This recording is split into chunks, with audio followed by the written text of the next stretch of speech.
ስትጾሙ እንደ ግብዞች አትሁኑ፣ እነሱ ሰው እንደ ጾሙ ያውቅላቸው ዘንድ ፊታቸውን አጠውልገው ይታያሉና፣ እናንተ ግን ስትጾሙ የተሰወረውን የሚያውቅ ከአባታችሁ በቀር ማንም እንዳያውቅባችሁ ራሳችሁን ተቀቡ፣ ፊታችሁን ታጠቡ። እና አብይ ጾም ጉዞ ነው። የ40 ቀን ጉዞ ናት። የት ነው የምንደርሰው? ሄደን 40 ቀን ጾመን ቅድስት ዘወረደ እንደዚህ ያልና የት ነው የምንደርሰው? አሁን ብዙ ሰው ምን ይላል?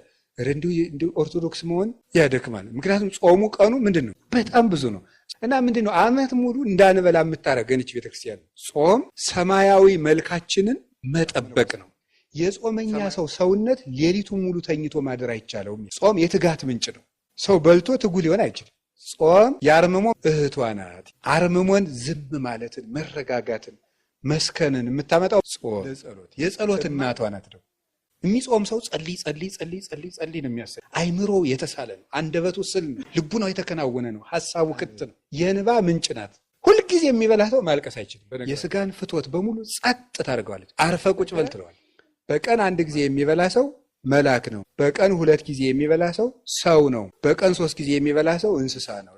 ከማይጾም ሰው ሰውነት አጋንንት ይሰበሰባሉ። የተጋድሎ ሁሉ መጀመሪያ ጾም ነው።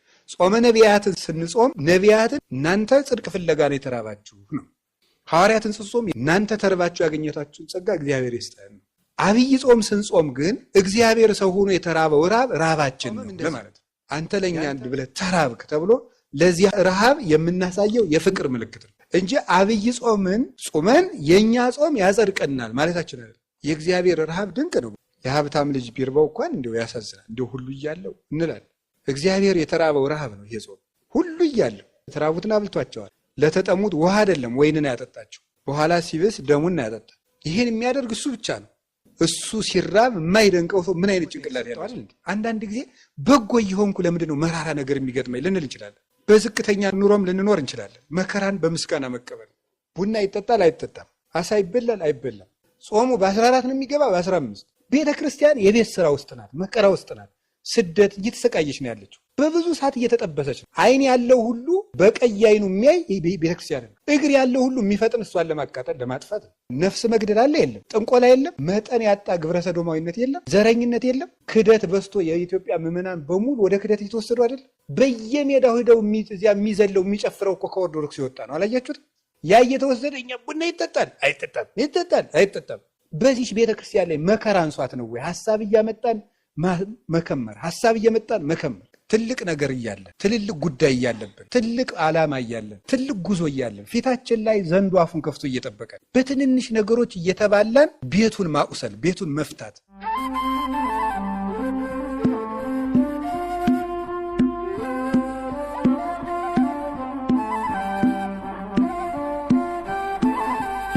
በስመ አብ ወወልድ ወመንፈስ ቅዱስ አሐዱ አምላክ።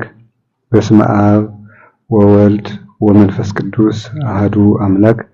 በስመ አብ ወወልድ ወመንፈስ ቅዱስ አሐዱ አምላክ። ይትባረክ እግዚአብሔር አምላከ አበዊነ ቅዱሳን ዘሰብሐ ምህረቶ ለአይሌነ። ምህረቱን ቸርነቱን ይቅርታውን በእኛ ላይ ያጸና ቅድመ ዓለም የነበረ ይህንን ዓለም በካህሊነቱ አከናውኖ የፈጠረ ዓለምን በቸርነቱ ብዛት ትንኝንስ እንኳ ሳይዘነጋ የሚመግብ ስጋችን ለብሶ ያዳነን ፈጣሪ ዓለማት መጋቢ ዓለማት እግዚእነ ኢየሱስ ክርስቶስ በሀብት ስቦ በረድኤት አቅርቦ በቅዱስ ቦታው ስለጠራን በጎውን ነገር ሁሉ ስላደረገልን በአእምሯችን አስበን ስለማንዘልቅ ቸርነቱ ሁሉ ከባሕሪ አባቱ ከአብ ከባሕሪ ሕይወቱ ከመንፈስ ቅዱስ ጋር አንድ ለምትሆን መንግስቱ ክብር ምስጋና ይድረሰው። የእናታችን የቅድስት ድንግል ማርያም የወላዲት አምላክ የቅዱሳን መላእክት የቅዱሳን ሐዋርያት የቅዱሳን ነቢያት የሰማዕታት የጻድቃን የደናግል የመነኮሳት ረድኤታቸው በረከታቸው ሁሉ በሁላችን ላይ ጸንታ ትኖር።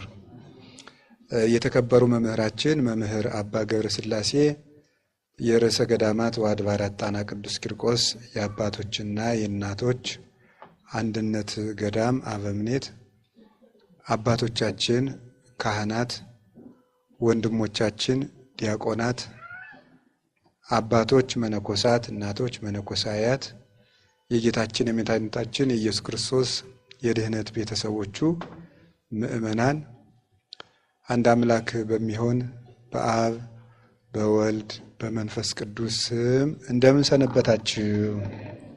እንደምን ዋላችሁ? እንደምን አመሻችሁ? ቸርነት ገንዘቡ የሆነ ፈጣሪያችን ለዚህ ቀን ስላደረሰን ክብር ምስጋና ይግባው። ሁላችሁም እንኳን አደረሳችሁ። እግዚአብሔር እንደፈቀደ እንማማራለን። በመካከላችን ተገኝቶ እንዲያስተምረን ፈቃዱ ይሁንልን። እንደ እግዚአብሔር ፈቃድ ይሄ አብይ ጾም እስከሚያልቅ ድረስ አንድ ትምህርት እንማማራለን። ተከታታይ ትምህርት የምንማማረው ስለ አብይ ጾም ስለ አብይ ጾም በዚህ ጾም ውስጥ እንማራለን ማለት ነው። ጾሙ እስከሚያልቅ ድረስ ነው የምንማረው ስለዚህ ጉዳይ። ስለዚህ ርዕስ የምናደርገው የአብይ ጾም ጉዞ በሚል ርዕስ ነው የምንማማረው። እስኪ በሉ ድገሙ፣ ሶስተኛ በሉ። ይሄን እንግዲህ ክፍል 1 ክፍል 2 እያል እስከ መጨረሻው ቀን ድረስ እንማማራለን እንደ እግዚአብሔር ፈቃድ ማለት ነው። እንግዲህ ጌታችን መድኃኒታችን ኢየሱስ ክርስቶስ የጾመው 40ው ቀን በነገው ዕለት ነው የሚገባው። ከቅድስት እሁድ ጀምሮ ቀጥሎ ባለው ሰኞ ነው ጌታችን ኢየሱስ ክርስቶስ የጾመው 40ው ጾም ሰኞ ነው የሚገባው። ይሄኛው ጾመ ሕርቃል ይባላል። ታውቁታላችሁ። በየዓመቱ ነው የሚተረከው። ስለዚህ ያንን ታሳቢ በማድረግ ዛሬ ስለ አብይ ጾም እንማማራለን። ትምህርቱም የአብይ ጾም ጉዞ ብለን ነው የምንማማረው። የአብይ ጾም ምንድን ነው? አዎ የአብይ ጾም ጉዞ የምንለው ለምንድን ነው? ዝም ብለን ጉዞ ለምንድን ነው ያልነው? ለምንድን ነው የአብይ ጾም ጉዞ ማለት ያስፈለገን? አብይ ጾም ምንድን ነው የሚለውን እንነጋገራለን። የአብይ ጾም ጉዞ ስንል ለምንድን ነው ይህንን ርዕስ የመረጥነው? አብይ ጾምን የምንጾመው የት ለመድረስ ነው ሐሳቡ። ይሄን እንዲመለስልን ነው። አብይ ጾምን የምንጾመው የት ለመድረስ ነው? መቼስ 40 ቀን እየጾምን ነው። 40 ቀን ጾመን የት ነው የምንደርስ? እና እሱን እንድናውቅ ነው። ምንድን ይባላል መሰላችሁ? መንገድ የሚሄድ ሰው መጀመሪያ ማወቅ ያለበት የት እንደሚሄድ ነው። የት እንደሚሄድ ማወቅ አለበት። ከዚያ ቀጥሎ ደግሞ በየት በኩል እንደሚሄድ ያጠናል። መቼ እንደሚሄድ ደግሞ ያጠናል። እነዚህን ሶስቱን ሲያውቅ ደግሞ የት እንደሚሄድ በየትኛው በኩል ቢሄድ እንደሚያዋጣው መቼ መሄድ እንዳለበት ከወሰነ በኋላ ደግሞ እንዴት እንደሚሄድ ደግሞ ምን ይላል? ይወስናል። የሀገሩን ርቀት ያያል፣ መድረሻውን ያያል፣ የመንገዱን ስልት ያያል፣ ቀኑን ወስኗል። ከዚያ በኋላ ደግሞ እየፈጠንኩ ልሂድ፣ እየሮጥኩ ልሂድ፣ ብቻዬን ልሂድ፣ ከሰው ጋር ልሂድ የሚለውን ደግሞ ያዘጋጃል። መንገድ የሚሄድ ሰው እነዚህን ሳያውቅ መጓዝ የለበትም። እና ምን ይላል መሰላችሁ? አንድ ጸሐፊ የተውሶ ቃል ለመናገር ይቅርታ እየጠየቅኩኝ ሚኒንግለስ ጆርኒ ቱዋርድስ ሚኒንግለስ ኤንድ ይላል። ምን ማለት ይመስላችኋል? ትርጉም የሌለው ጉዞ ትርጉም የሌለውን መጨረሻ ያመጣል። ትርጉም የሌለው ጉዞ ትርጉም የሌለውን ምን ያመጣል? መጨረሻ ያመጣል። ወይም ደግሞ ትርጉም የሌለው ጉዞ መጨረሻውም ትርጉም የለውም። መጨረሻው የሚያምረው ጉዞ ሲታወቅ ነው። ያላወቁት መንገድ ካወቁት ሀገር አያደርስም። ካወቁት ሀገር የሚያደርሰው ባወቁት መንገድ ይሄዱ እንደሆነ ነው። የሚኬድም የምንሄድበት ዓላማ ሲሄድ ነው። ወይ ቃል እንሰጥ፣ ወይ ቃል እናመጣ፣ ወይ ልንኖር፣ ወይ ሰው ልናደርስ፣ ወይ የምናገኘው ነገር ሲኖር ነው። ዝም ብሎ መጓዝ የነፋስ ጉዞ ነው፣ ወይም የውሃ ጉዞ ነው። ውሃ ሂዶ ሂዶ ሂዶ ሂዶ ለራሱ የሚጠቀመው ነገር የለም። ነፋስ ነፍሶ ነፍሶ ነፍሶ ምንም ነፋስን እንደመጎሰም ነው ያለው ቅዱስ ጳውሎስ። ስለዚህ ነው ትርጉም የሌለው ኑሮ መኖር እጅግ አስጨናቂ ነው። ስለዚህ ስንኖር ለምናደርገው ነገር ሁሉ ለምን እንደምናደርገው ግንዛቤም አይምሮም ዓላማም ሊኖረን ይገባል። አብይ ጾምም ዓላማ ያለው ጾም ነው። ለምንድን ነው የምንጾመው? ምንድነው? የት ነው የምንደርሰው? ጾመን የት ነው የምንደርሰው? ጾመን የት እንደርሳለን የሚለውን ስናውቀው የምንደርስበትን ስናውቅ አካሄዳችንም እናሳምራለን ማለት ነው። አብይ ጾምን ለምን ጉዞ አልከው ስትል ክርስትና በባህሪው ራሱ ምንድን ነው የሚባለው? መንገድ ነው አይደለም? ክርስትና መንገድ ይባላል። ጌታችን መድኃኒታችን ኢየሱስ ክርስቶስ ከተነሳ በኋላ የመጀመሪያዎቹ ክርስቲያኖች ሃይማኖታቸውን ምን እያሉ ነበር የሚጠሩት? መንገድ እያሉ ነበር የሚጠሩት። እና ሃይማኖት መንገድ ይባላል። ሃይማኖት ራሱ መንገድ ነው፣ ጉዞ ነው። በብሉይ ኪዳንም መንገድ እየተባለ ተጠርቷል። በሐዲስ ኪዳንም መንገድ እየተባለ ይጠራ ነበር። ለምሳሌ በብሉይ ኪዳን አንድ ሐሳብ ለማምጣት ትንቢተ ሆሴዕ ምዕራፍ 14 ቁጥር 9 ላይ እንዲህ የሚል ቃል አለ። እስመ ርቱዓት ፍናዊሁ ለእግዚአብሔር ጻድቃን ይሐውርወን ወኃጥአን ይስእንወን ይላል። የእግዚአብሔር መንገድ ቅን ነው፣ ጻድቃን ይሄዱባቸዋል፣ ኃጥአን ግን ይወድቁባቸዋል ይላል። የእግዚአብሔር መንገድ ያለው ሃይማኖትን ነው። ሃይማኖት ማለት እግዚአብሔር ወደኛ የመጣበት፣ እኛ ወደ እግዚአብሔር የምንሄድበት፣ እግዚአብሔር ያደረገው መገለጥ ነው።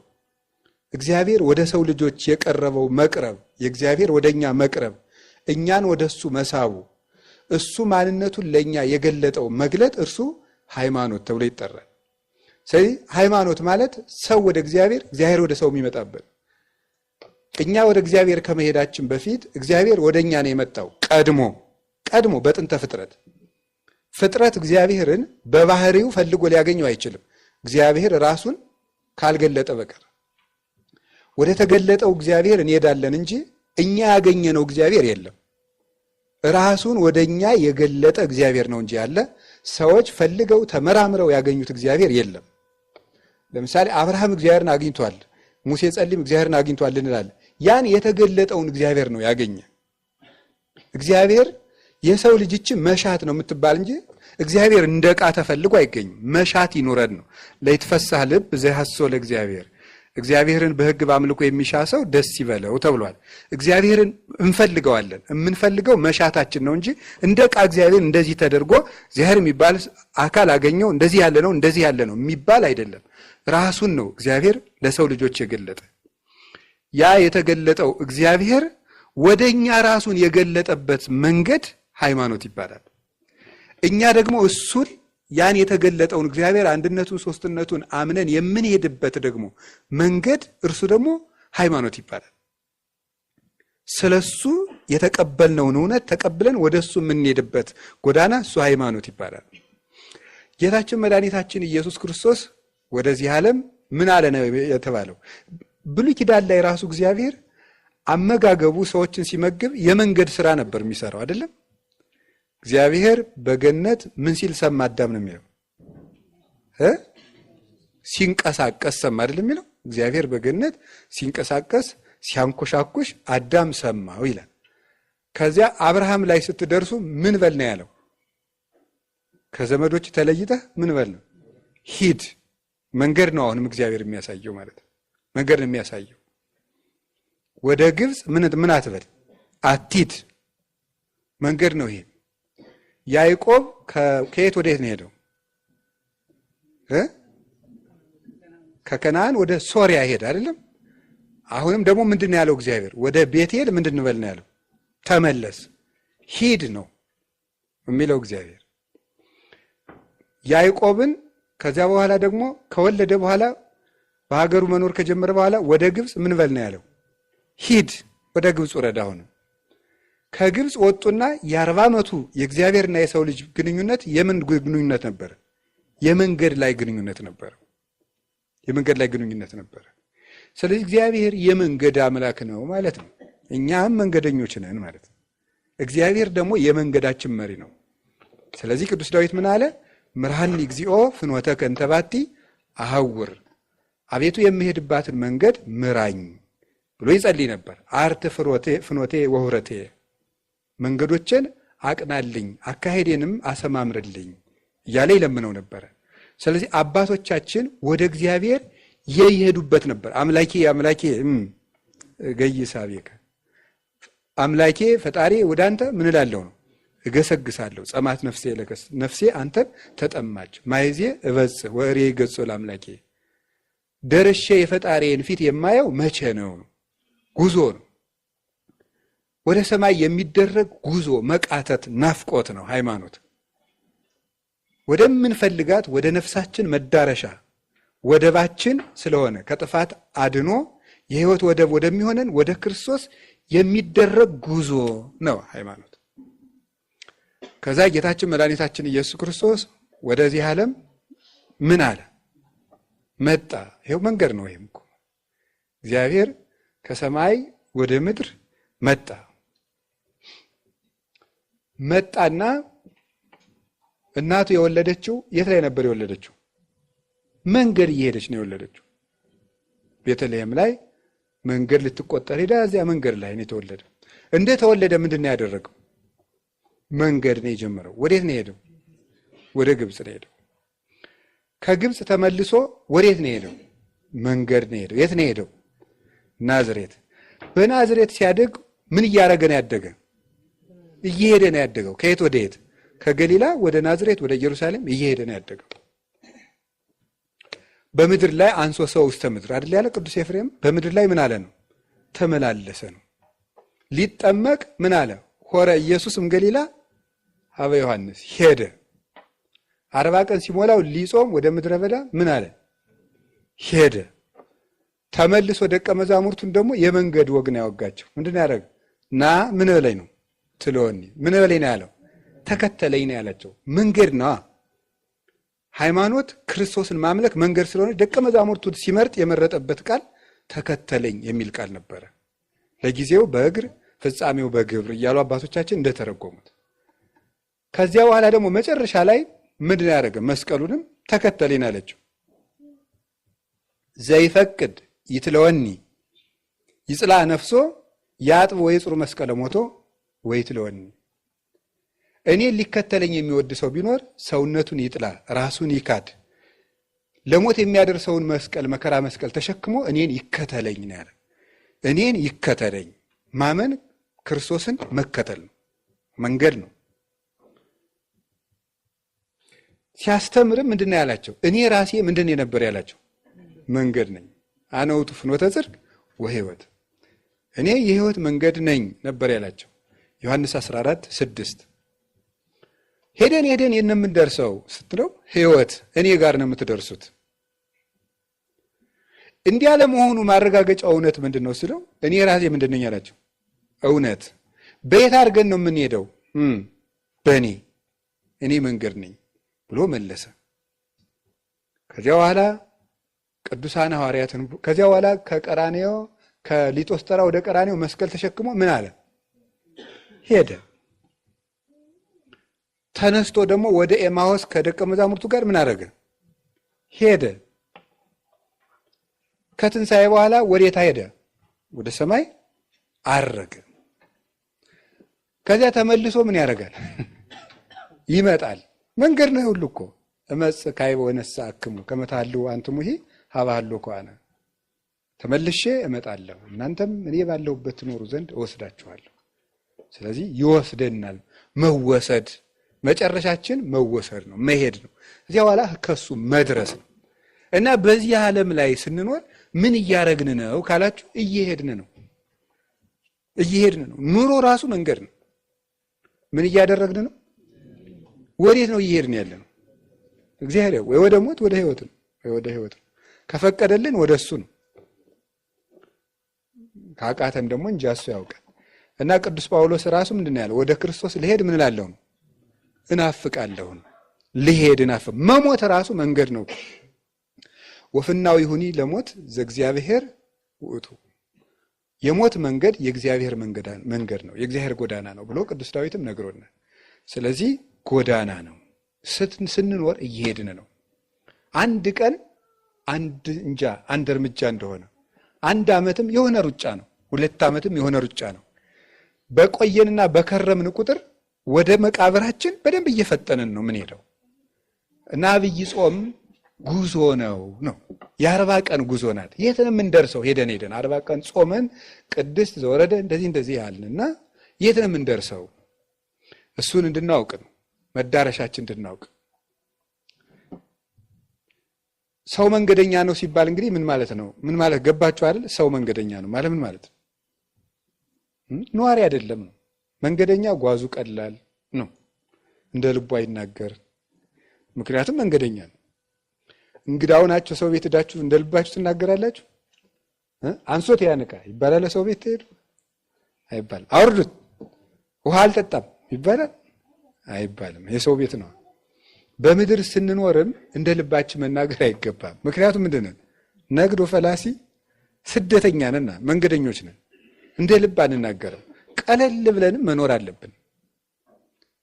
መንገደኛ ነንና ጥሎ ለሚሄዱት ሀገር አመል ማስቆጠርም ተገቢ አይደለም አይደል? እንግዳ እኮ አመሉን አሳምሮ ነገ ወደ ቤት ሊሄድ ብሎ አመሉን አሳምሮ ነው የሚሄደው።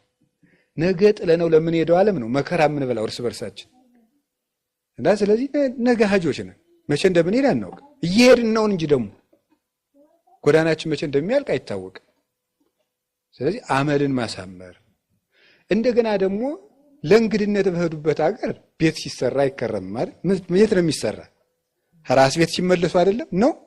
አሁን አዲስ አበባ ሄዳችሁ ለመመለስ እዚያ ቤት ሲሰሩ ሰነብታላችሁ ወይስ የአዲስ አበባ ሰው እዚህ ቢመጣ እዚህ ቤት ሲሰራ ይከርማል? አገሩ ላይ ነው የሚሰራ። የኛ ሀገራችን የት ነው? በሰማይ ነው። ቅዱስ ዮሐንስ አፈወርቅ እንዲህ ይላል፣ 2 ሀገሮች ቢኖሩ አንዲቱ ሀገር ዘንድሮ እሳት ሊበላት ነው ብትባል፣ አንዲቱ ሀገር ደግሞ ለሁል ጊዜ ትኖራለች ብትባል የት ቤት መስራት ትፈልጋላችሁ ይላል። የት ነው የምትሰሩት? የማይቃጠለው ነው አይደል? ስለዚህ እነዚህ ያሉት ደግሞ ምን ያደርጋል? እነዚህ ሰማያት ደግሞ ይጠፋሉ። እነዚህ የምናያቸው ምድሮች በማይጠፋው ዓለም ምን አለኝ ማለት ይገባል። ስለእውነት በዚህ ዓለም ራሳችንም ሰርተን ሆነ ሰውም ሰርቶልን መጠለያ ጎጆም አለን፣ መጠለያ ልብስም አለን። በዚያኛው ዓለም ግን ምን ይጠብቀኝ ይሆን ብሎ ማሰብ ይገባል። የሚሄድ ሰው መድረሻውን ይመሽብኝ ይሆን? አውሬ ይበላኝ ይሆን? ክረምት ከሆነ ውሃ ይሞላብኝ ይሆን? በጋ ከሆነ ይቀትርብኛል እያለ እያሰበ ነው የሚሄደው እና እያሰብን መኖር አለብን። የሚጾም ሰው ሞቱንም ትንሣኤውንም እያሰበ ነው የሚጾሙ። ምን እያደረግን እንሄዳለን የሚለውን መንገዳችን እንድናውቅ ነው። ጾሙ ምንድን ነው? አብይ ጾም። አሁን የአብይ ጾም ጉዞ ለምን እንዳልነው ነገርኳችሁ። አሁን ደግሞ ለምንድን ነው አብይ ጾም የሚባለው የሚለውን ልንገራችሁና ከዚያ ወደ ቀጣዩ ሐሳባችን እንሄዳለን። አብይ ጾም የሚባለው ጾም ታውቃላችሁ። ጾም ማለት መከልከል ነው። ተከልኦተ ብእሲ እመብል፣ የሰው ልጅ በጊዜ እውቅ በታወቀ በተሰፈረ በተለካ ጊዜ ከመብል መከልከሉ ጾም ይባላል። በታወቀ ጊዜ ጾም ማለት ባጭሩ መከልከል ማለት ነው። ፍትሕ መንፈሳዊ አንቀጽ 15 ቁጥር 1 ላይ እንደተጻፈው ጾም መከልከል ነው። መከልከል ነው ጾም። ይሄ ፍቹ ዝም ብሎ ዘይቤያዊ ፍቹ ነው። ግዕዙ ወደ አማርኛ ሲተረጎም ነው መከልከል የሚሆነው። መንፈሳዊ ፍቹ ግን ጾም ምንድን ነው? ጾም ምን ይመስላችኋል? ጾም ሰማያዊ መልካችንን መጠበቅ ነው። ሰማያዊ መልካችንን እኛ የተፈጠርነው በማን መልክ ይመስላችኋል? ኦሪት ዘፍጥረት ምዕራፍ 1 ቁጥር 26 ላይ እንደተጻፈው በማን መልክ ነው የተፈጠርነው? በእግዚአብሔር መልክ ነው የተፈጠርነው። በእግዚአብሔር አርአያና መልክ ከተፈጠር እግዚአብሔር ይበላል አይበላም? ጥያቄው ራሱ መልሱ እንጂ አይበላም አይደል እንዴ? ይበላል አይበላም? አይበላም። እና ምን ጾመው ወደ የትኛው መልካችን ለመሄድ ነው? እግዚአብሔርን መስለን ስለተፈጠር ወደማይበላው መልካችን ለመሄድ ነው። መጨረሻ ላይ መንግስተ ሰማያት እንበላለን አንበላም? አንበላም። እና ወደዚያኛው ዝግጅት እያደረግን ነው። ጾም ማለት ወደ ትክክለኛ መልካችን መመለስ ማለት ነው። ወደ ተፈጥሯችን መመለስ ነው። ይሄ የሚበላው ስጋ ራሱ መጨረሻ ላይ በማይበላ ህይወት ነው የሚኖረው። ስለዚህ እግዚአብሔርን ወደምንመስልበት መልክ መሄድ ነው ጾም ማለት፣ ሰማያዊነት ነው። ይውላችሁ የኛ ኦርቶዶክሳዊ ተዋሕዶ ቤተክርስቲያን ስንዱ እመቤት የሆነችው እናታችን ከዓመት ካሉት ቀናት የምታበዛው ምኑን ነው? በቃ ጠቅላላው ህይወታችን ማንን ወደ መምሰል እንዲያርግ ነው። አሁን ሰውን በየቀኑ ሰላማዊ ህሊና የሚሰጠው ምን እንደሆነ ንገራችሁ፣ ለሰው መልካም ማድረግ